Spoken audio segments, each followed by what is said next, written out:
All right, so we're going to talk about absolute value notation now.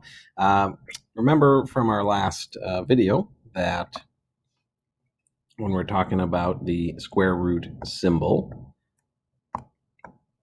what is going on here? The square root symbol means the principal square root.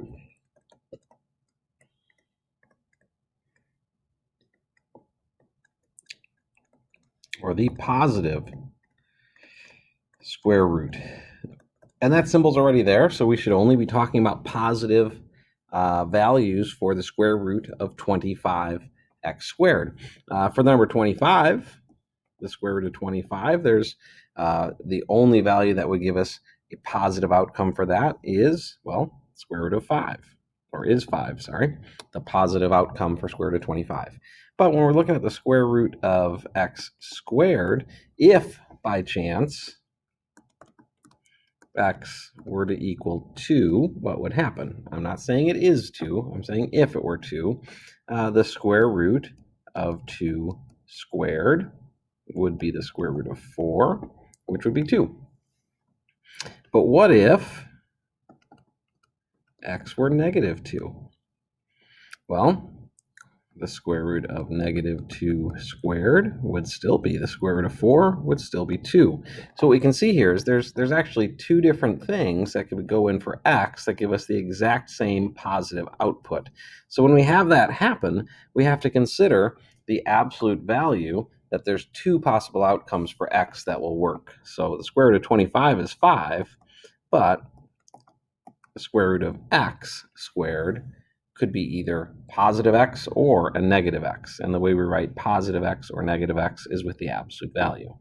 So basically, anytime that we have a square root of a variable squared, we're going to have the absolute value of that variable be the answer.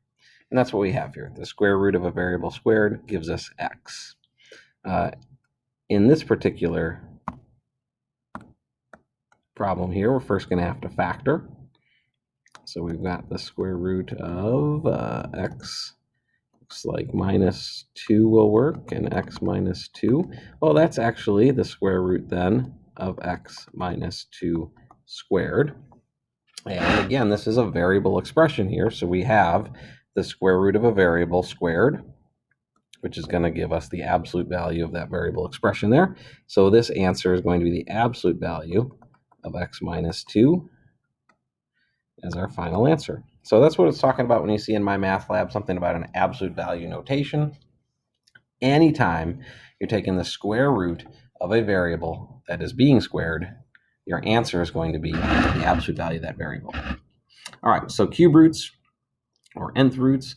So we could have fourth roots, fifth roots, sixth roots.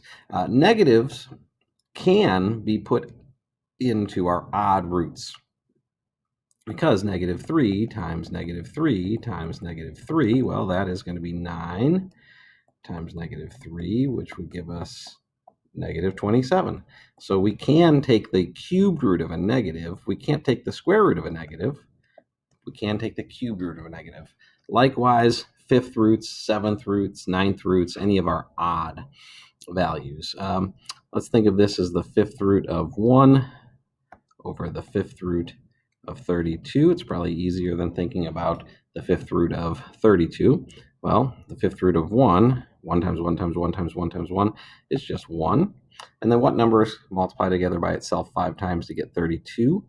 That would be 2 times 2 times 2 times 2 times 2. That would be 4 times 2 is 8 times 2 is 16 times 2 is 32. So 1 over 2.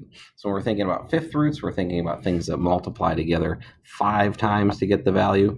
Cube roots, we're talking about things that you multiply 3 times.